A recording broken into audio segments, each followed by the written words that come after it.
hustled. I took care of people. I stood up for people, and I don't have $2 shower shoes. Like that is what allows me to appreciate all the things, you know. And so what I say to people is like, find the things in your life to be thankful for. You know, find them. Like, be intentional about it though. You know, because that's to me that's the ultimate freedom, man. Is gratitude and to be thankful about. You know, even our complex country. Like we live in a very complex country. It's actually kind of dope though.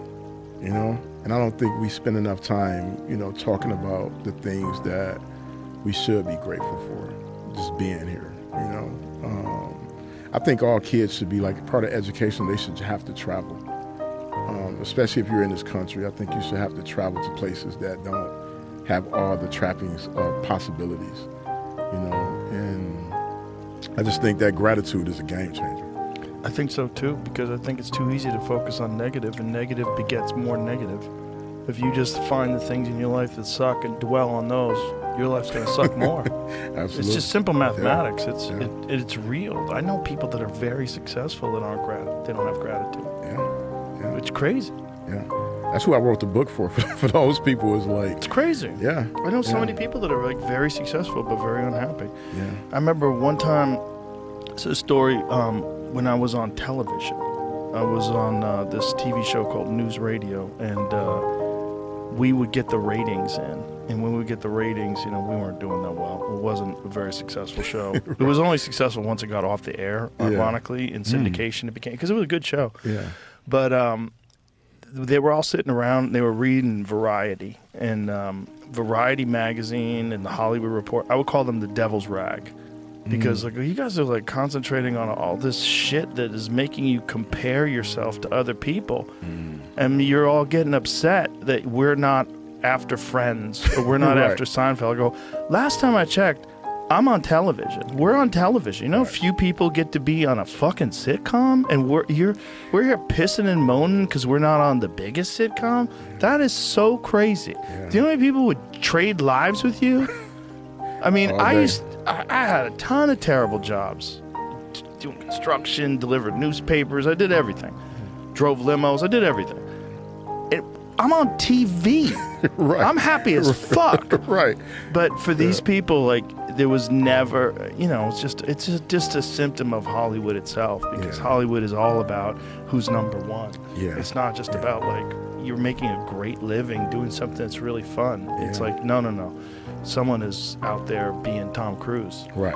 How come I'm not Tom Cruise? Yeah. You know, this is bullshit. Tom Cruise is Tom Cruise. I'm not Tom Cruise. Right. You know, and that's literally, and then they live miserable. Absolutely. They're multi-millionaire miserable people, which is which is the craziest thing a ever. kid like me who grew up on food stamps. It's like, what is fucking wrong with you people? This is crazy. Yeah. Like, you're living the dream. You're in. Maybe you don't have the number one dream, but guess what? No one's paying attention to you, so you don't get scrutinized. You can go to a restaurant. You don't have fucking cameras in your face. Right. You actually live in a better dream. Yeah. My friend Brian said this to me once. My friend Brian Callen, he said, all you want is to be able to go to a restaurant and order anything you want and not worry about what the bill costs. Everything after that is bullshit. Yeah. I was like, that is like some of the best wisdom ever, because it doesn't matter how big your house is. It's just your fucking house, man. You get used to all that shit. Absolutely. There's some nice things that come with money. They're nice, but freedom is nicer than all those things, and everybody has that. No, it's the ultimate wealth. Yeah, and it's the ultimate wealth. And just not worrying about your bills is the. I remember, I got a development deal, which for comedians this is back in the day when they were trying to turn everybody into Jerry Seinfeld.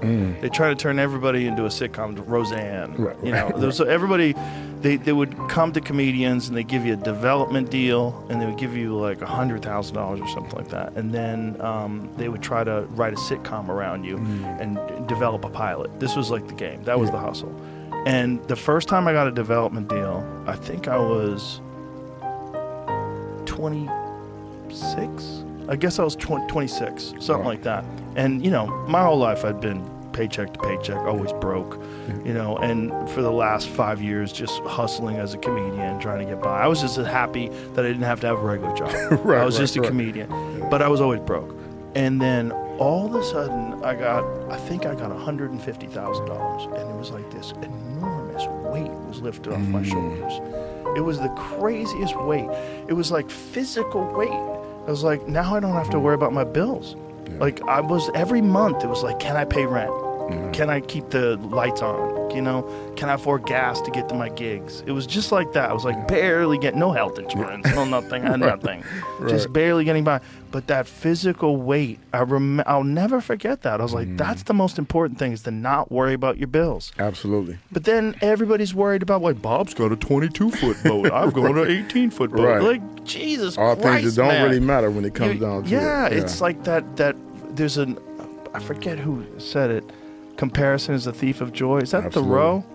No, Thoreau is most men live lives of quiet desperation. That's my other favorite one. Yeah, it's great. I think it might have been Jefferson who said comparison is the thief of joy.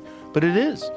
It's like you can miss out on gratitude when it's right in front of your face. You have so many things to be happy for. Absolutely. But this weird world, this is why I also tell people, stay the fuck off social media, man. It'll have you depressed for sure. Oh, it's compared. Jonathan Haidt wrote a book about what it's doing to young girls. It's like they're comparing themselves constantly to everybody else. Yeah. And these girls are using filters, and everybody's like, and then they're getting plastic surgery and changing this and changing that. And look at all my shit. Look at my bag. Look at my jewelry. Look at my car. Look at my this. Look at my that.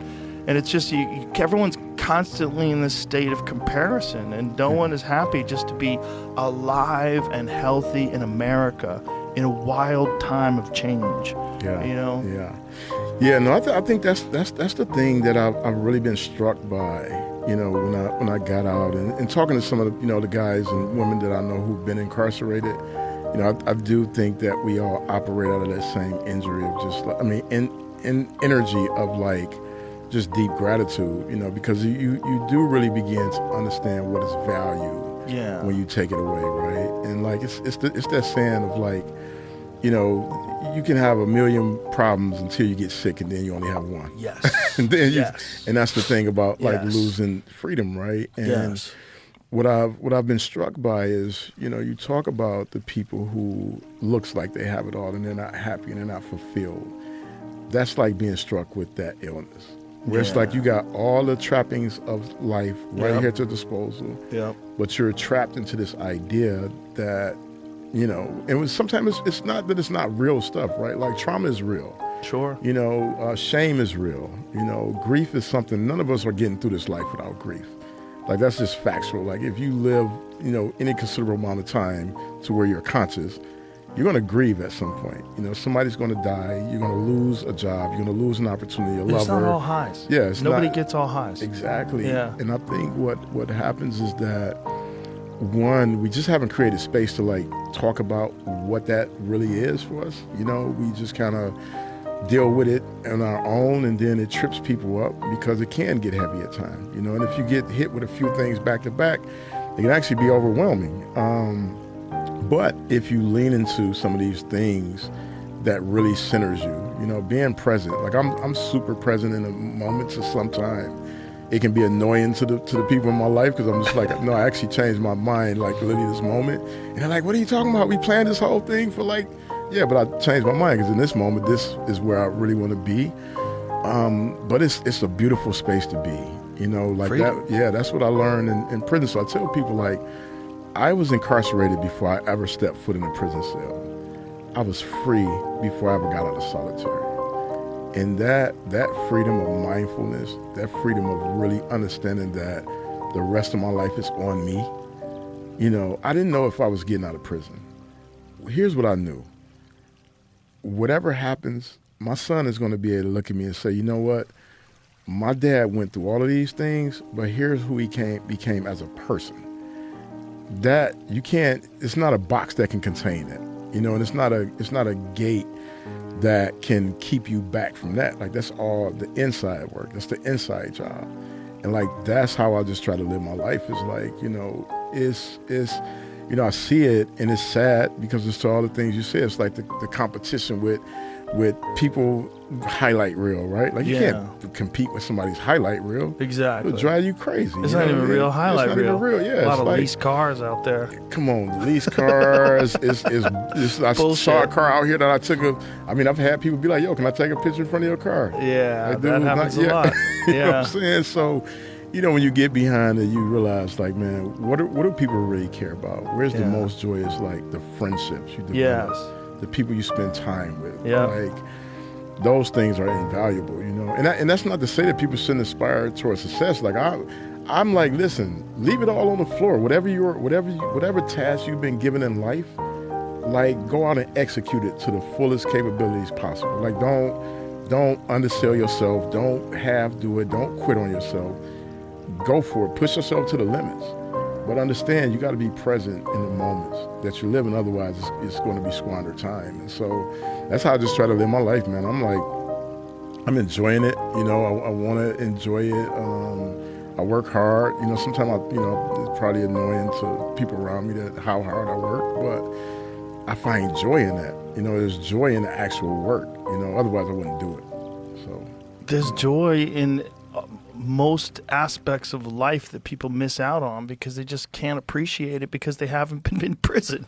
There's a thing about that, we man. should send everybody to the Bing at least. No, I don't advocate for that, but I think in your mind, I think what you Yeah. were saying that you were in prison before you were ever in prison. There's Yeah. a lot of people that just don't understand how to think, and that's something we don't teach people at a young age, in how to think. Absolutely. And I think it's a gigantic factor in where you find yourself in life, and whether you find yourself living a happy, fulfilled life, or whether you find yourself in one of those people that lives in quiet desperation, which is most people out there. Yeah, I mean they've been talking about this epidemic recently with males in general, and just like how men are not satisfied with like life, And I'm like, part of it is like I think one, we have to be better. I think this is something women build community way better than men do, because we're so competitive.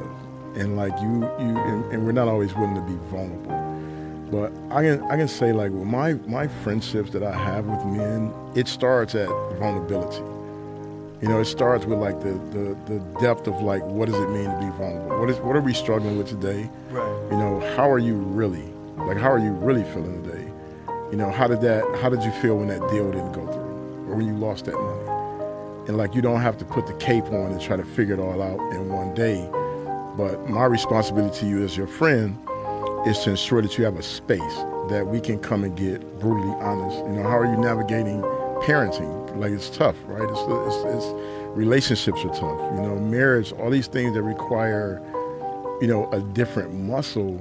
And like, it's almost like we talk about them in these very kind of extreme ways, right? Either it's like extreme toxic masculinity, or it's the feminization of males. Right. And the truth is, like, it's neither of those things. Those are narratives, but they're not. The narratives doesn't necessarily mean that they're true. What is true is that we have not created space for honesty and transparency and vulnerability, and we haven't identified that it's actually a strength. And so what I've found that's been amazing, man, is the men that I'm in relationships with as my brothers and my friends, that vulnerability piece has been the super unlock for us actually having enjoyable friendships, and I think, it's all the things that these things translate into your work experience. They translate into your relationship with your children. Like, I get so inspired by like my friends, which I also think is important. It's like, you should be inspired by the people you spend time with. Like, that's invaluable, and it doesn't mean that you don't deal with their hard, the hard parts of their life.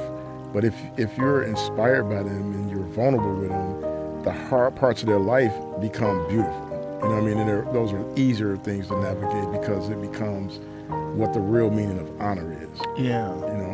The thing about men being competitive with each other, that's a huge problem. It's a huge problem. Not enjoying your friend's success, not wanting them to succeed, like secretly wanting them to fail. You will never live a happy life if you're secretly wanting people to fail. Yeah. You will never live a happy life if you want to seek if you seek joy in other people's failure, you will never live a happy life. That is not the way. The way is if someone is doing really well and you feel jealousy, what is that? What is that feeling? That you're comparing yourself to them. Well, you have two choices. You can either be bitter and upset and negative, which does you no good, Right. or you can be inspired. Yeah. So their success can be fuel that makes you work harder. Absolutely. And actually, you should thank them for that. Yeah. You should even thank people you don't like if you find their success to make you feel uncomfortable. Yeah. Like, oh, fuck that dude. Yeah, no. Right. Yeah. That's not the way. The way is, what is he doing? Oh, he's Absolutely. working harder. Yeah. He's doing this. He's figured out this. He's more objective. He's more analytical. He's figured out a way to work harder. Absolutely. He's figured out a way to work smarter. Yeah. He's more honest with himself about stuff. He writes things down. He's got a chart on his wall where he figures out what he's doing wrong and how to correct it. And he's doing that work and he's correcting it. I'm not doing that. That's why he's getting ahead and I'm not. Absolutely. Okay.